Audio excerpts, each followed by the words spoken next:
नमस्कार, मी भाग्यश्री नवाकार डिजिटलमध्ये आपलं स्वागत आहे. केंद्रात नव्या सहकार मंत्रालयाची निर्मिती आणि त्यानंतर त्याची जबाबदारी केंद्रीय गृहमंत्री अमित शहा यांच्याकडे आल्यानंतर भारतीय जनता पक्षातील लोकांकडून धमक्या दिल्या जात आहे. पण सहकार हा राज्याच्या अखत्यारीतील येणारा विषय आहे हे भाजप नेत्यांनी समजून घेण्याची गरज आहे, अशी समज राज्याचे अल्पसंख्याक विकास मंत्री नवाब मलिक यांनी दिली. ते आज मुंबईत पत्रकार परिषदेत बोलत होते. भारतीय जनता पार्टी के नेता महाराष्ट्र में विशेषकर लोगों का कहते हैं कि अब लोगों की खैर नहीं है, अमित शाह जी कोऑपरेटिव मिनिस्टर बने हैं. हमें लगता है ये गैर जिम्मेदाराना बयान है जो वो लोग दे रहे हैं. महाराष्ट्र में या देश में, खास करके कर्नाटक हो, केरला हो, बंगाल हो, गुजरात हो, महाराष्ट्र हो, यहाँ पे सहकारिता की जड़ें बहुत मजबूत हैं. लेकिन ये देखा गया कि बार बार उसमें सरकारी एजेंसियों का हस्तक्षेप होता था, पॉलिटिकल इंटरफेरेंस होता था. 2010 में प्रस्तावित किया गया कि इसे कॉन्स्टिट्यूशनल प्रोविजन करके उन्हें स्वायत्तता दी जाए. और पवार साहब जब सहकार मंत्री की जिम्मेदारी कृषि मंत्री के नाते उनके पास थी, ये मसूदा तैयार हुआ, अमेंडमेंट किया गया और सहकारी संस्थाओं को उनकी 5 साल की कार्य मर्यादा तय की गई. उनके डायरेक्टर की संख्या कितनी होनी चाहिए वो तय की गई. उनके चुनाव किस तरह से कराए जाए, जिस तरह से देश में चुनाव आयोग है, राज्यों में चुनाव आयोग है, सहकारिता के चुनाव के लिए भी चुनाव आयोग बने, इस तरह की सिफारिश कर कॉन्स्टिट्यूशनल अमेंडमेंट 97 कॉन्स्टिट्यूशनल अमेंडमेंट किया गया और कोऑपरेटिव्स को स्वायत्तता देने का काम सरकार ने किया.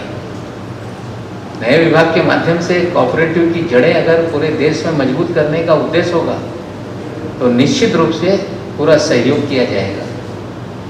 अगर सहकारिता को खत्म करने के लिए सरकार कोई नियम या कानून बनाने का काम करेगी, निश्चित रूप से उसके खिलाफ सभी लोग खड़े होंगे.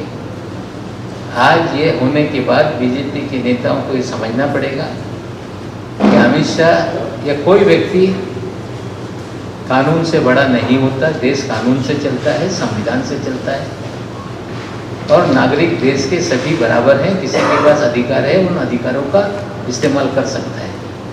लेकिन अमित शाह जी के नाम से अगर लोगों को डराने की कोशिश हो रही होगी तो हमें लगता है वो बेमायने है. कोई किसी से डरता नहीं है.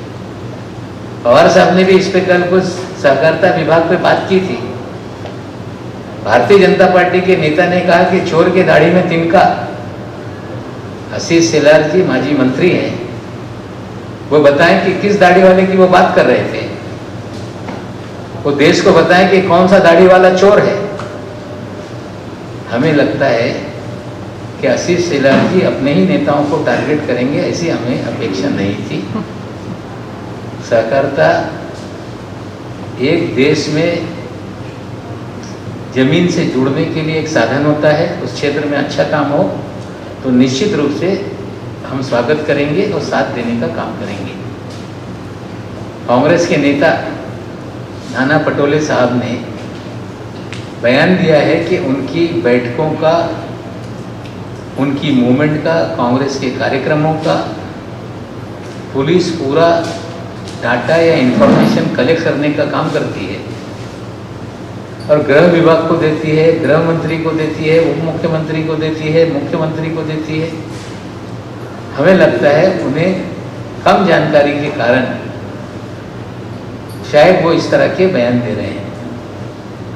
महाराष्ट्र में या देश के सभी राज्यों में स्पेशल ब्रांच होता है जो पॉलिटिकल एक्टिविटीज किसी भी पार्टी की हो उस पर नज़र रखती है, जानकारी रखती है, नेताओं के मूवमेंट पे जानकारी रखती है, सुरक्षा प्रदान करती है, कार्यक्रमों में कोई गड़बड़ी नहीं हो इसका ध्यान रखने का काम करती है.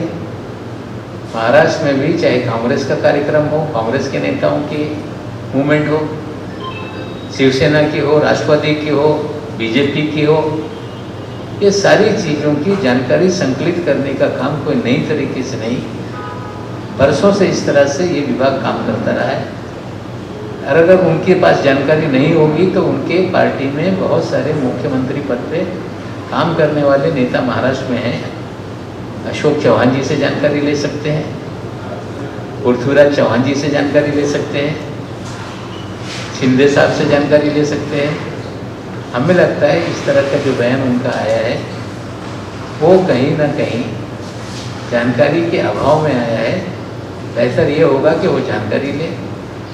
अगर उनको लगता है कि उनके सुरक्षा में पुलिसकर्मी नहीं होने चाहिए, कार्यक्रमों में सुरक्षा ना हो, नेताओं को सुरक्षा ना दिया जाए, तो वो लिख देंगे कि आज के बाद कांग्रेस के कार्यक्रमों में कोई पुलिस सुरक्षा या नेताओं को सुरक्षा नहीं चाहिए, तो गृह विभाग उसके बारे में कोई निर्णय ले सकता है।